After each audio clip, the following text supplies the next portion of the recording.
Mesdames, Messieurs, bonsoir, bienvenue, voici les titres. François Bonneau, le président de la région Centre, reçu mardi par Manuel Valls sur la décentralisation. François Bonneau est favorable à une grande région Centre-Val de Loire. Les élus en ont parlé hier au Conseil régional, leurs avis dans quelques instants. Graham Briggs s'empare du maillot jaune sur le Tour du Loir-et-Cher. Il a remporté aujourd'hui la 3e étape qui a relié Savigny à Vendôme, 208 km au total. Et puis, bienvenue à la ferme, c'est ce week-end. Les agriculteurs vous attendent dans leurs exploitations.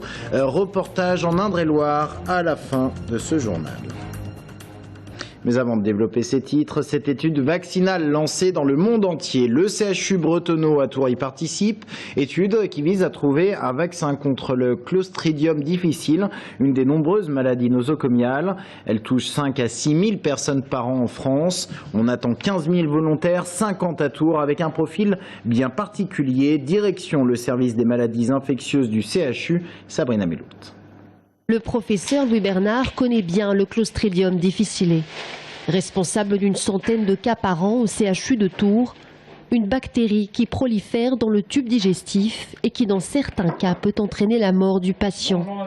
La transmission se fait essentiellement par voie manuportée. Le problème de cette bactérie, c'est qu'elle est virulente et elle entraîne une diarrhée extrêmement importante. Et elle peut récidiver. Cette diarrhée peut récidiver dans 30% des cas. Donc ça prolonge l'hospitalisation et puis ça peut aussi entraîner une morbidité importante avec une aggravation notamment au niveau du tube digestif. Aujourd'hui, le CHU a besoin d'une 50aine de personnes pour tester ce nouveau vaccin contre le Clostridium difficile. Mais pour cette étude vaccinale, la recherche cible des profils particuliers. Des patients de plus de 50 ans qui ont été hospitalisés 2 fois durant la dernière année avec une prise d'antibiotiques, une administration d'antibiotiques. Ou des patients qui vont être hospitalisés avec une intervention chirurgicale prévue dans les 60 jours futurs. Chaque patient sera alors suivi pendant 2 ans pour vérifier précisément qu'il ne développe pas l'infection. Le vaccin est similaire à celui du tétanos en termes de fabrication, donc il n'y a pas de risque. Il y a 3 injections avec des visites nécessaires, 4 visites nécessaires pour que l'on contrôle au niveau du sang la présence de la défense fabriquée par ce vaccin. Si la recherche aboutit, les personnes fragiles seraient vaccinées préalablement. Ce serait le cas notamment des patients greffés ou des patients en hémodialyse. Et si vous souhaitez participer à cette étude, un numéro, le 02 47 47 86 22. On le rappelle, il faut avoir plus de 50 ans. L'actualité, c'est également François Bonneau, le président de la région Centre, qui sera reçu mardi par le Premier ministre Manuel Valls. Visite dans le cadre de la réforme sur la décentralisation. Un des enjeux pour le Premier ministre, la diminution du nombre de régions. Certaines vont donc devoir fusionner. En ce qui nous concerne, on parle d'une grande région Centre-Val de Loire, l'actuelle région Centre, plus la Sarthe, plus la Mayenne, plus le Maine-et-Loire. François Bonneau s'est dit favorable à un tel projet, ce qui lui a valu quelques critiques. Le sujet était à l'ordre du jour hier au Conseil régional, mais le président a pris de court ses détracteurs en annonçant une concertation. Alors dans l'hémicycle, que pense-t-on de cette fusion? On voit cela avec Anaïs Michaud. Au sein du Conseil régional, les avis sont mitigés concernant l'intérêt du redécoupage des régions. Les Verts, les frontistes et les communistes n'y sont pas vraiment favorables. Pour renforcer le rôle des régions, ce n'est pas tellement un problème de frontières, ce n'est pas un problème de découpage ou de redécoupage, c'est un problème de compétences et de moyens. C'est le risque d'une landérisation de la France, c'est-à-dire petit à petit d'un démembrement de la France au profit de régions qui auraient plus de pouvoir et qui seraient les interlocutrices directes de Bruxelles et évidemment sans pouvoir négocier comme peut le faire un État national qui a quand même un autre poids. Ce temps que nous avons mis pour identifier la région, pour qu'elle soit reconnue par ses habitants comme une entité proche d'eux, qui pouvait répondre à leurs besoins et à leurs attentes, risque d'être sérieusement mise à mal avec une région qui s'éloignerait de cette identité-là. L'opposition n'écharpe pas la majorité sur le fond, mais plutôt sur la forme. Je ne suis pas a priori opposé. Par contre, ce que je note, c'est que le président de la région Centre a fait des propositions immédiatement en choisissant arbitrairement tel ou tel département pour venir avec nous. Non, ça n'est pas une bonne méthode. En tant que président de région, je fais partager à mes concitoyens un certain nombre de visions et de préoccupations qui sont les miennes s'agissant de l'agrandissement de notre région. Mais ce que je veux, c'est que ce soit une affaire partagée. Et je vais organiser un travail d'analyse et d'étude qui nous permettra d'avoir un matériau, et nous organiserons autour de ce matériau une session extraordinaire. En cas de redécoupage, la question de l'intégration de nouveaux départements se pose, bien sûr, mais aussi celle d'une possible nouvelle capitale régionale.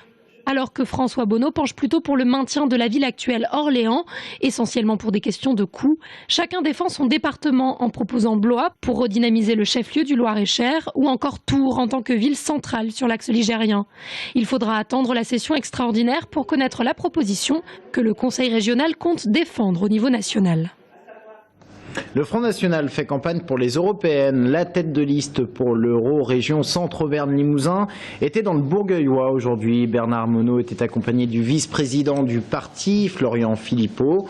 Au programme, ce soir une réunion publique et cet après-midi, visite des vignes de Restigné.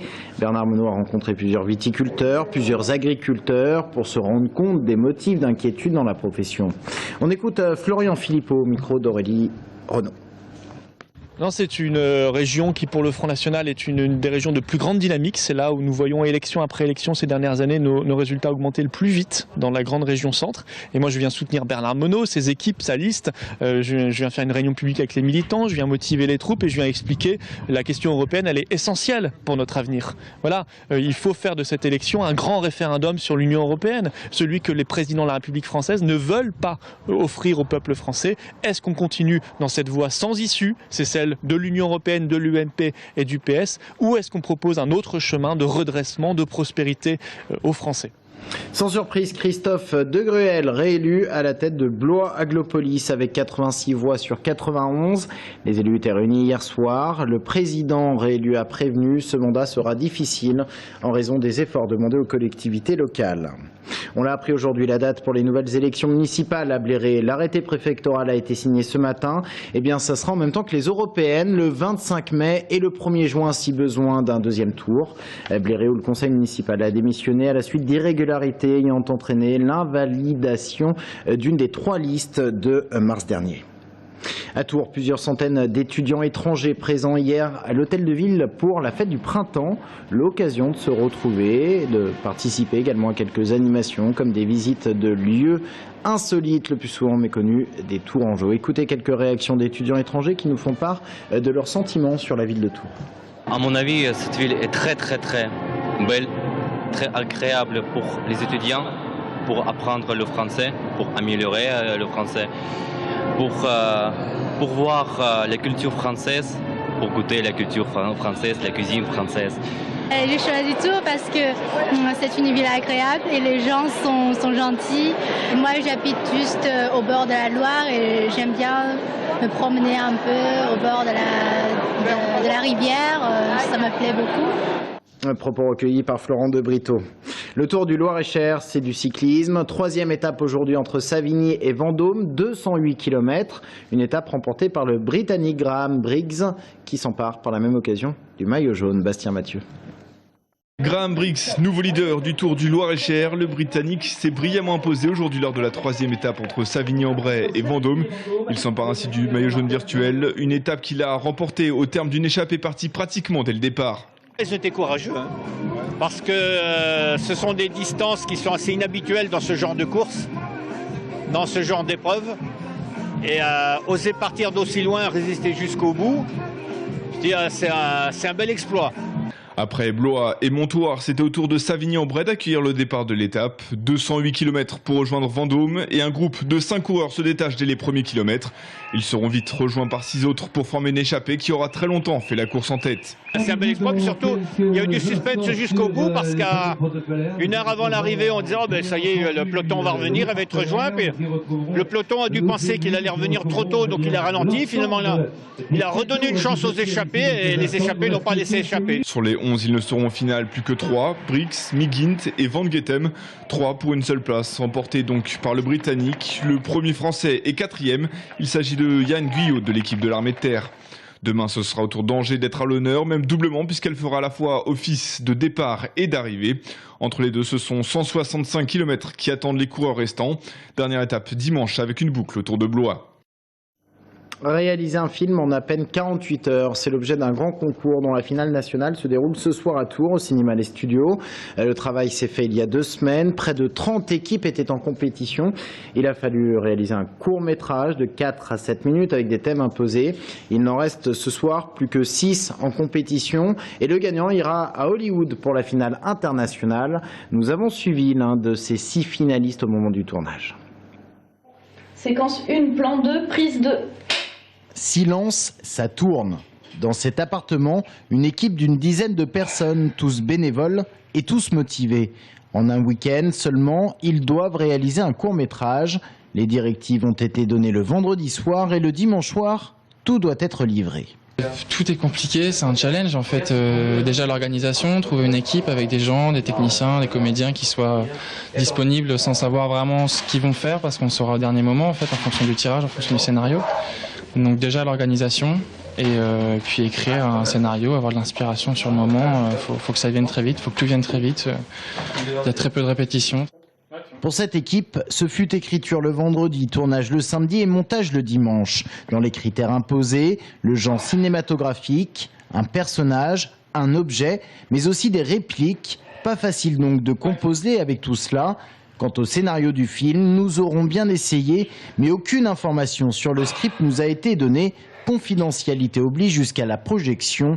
Nous n'avons même pas eu le droit de filmer la scène. Alors l'histoire, c'est difficile. On est tombé sur le genre film noir et on a eu beaucoup de chance parce que c'est notre genre de prédilection.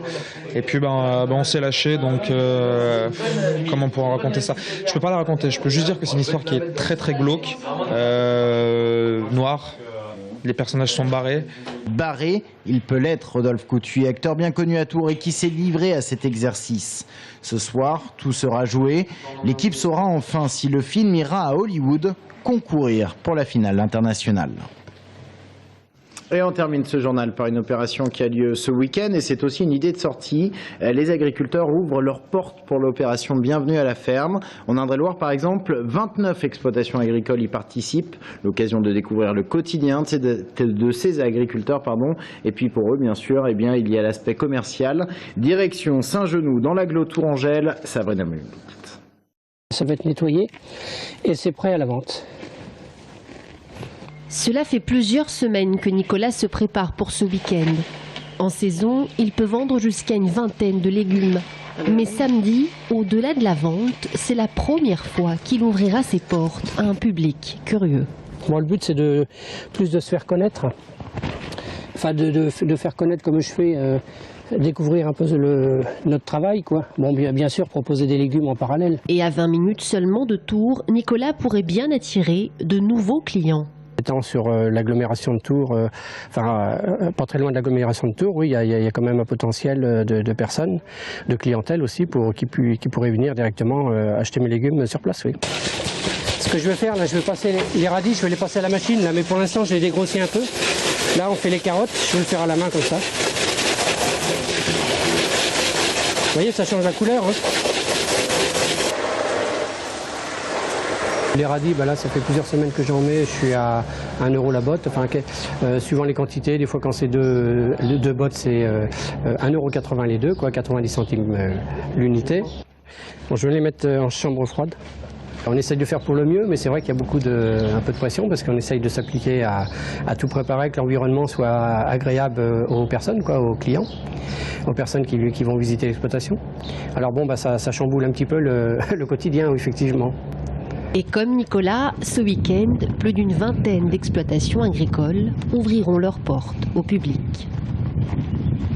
Fin de cette édition, merci de l'avoir suivi. Restez avec nous dans un instant, nous recevons le procureur de la République à Tours.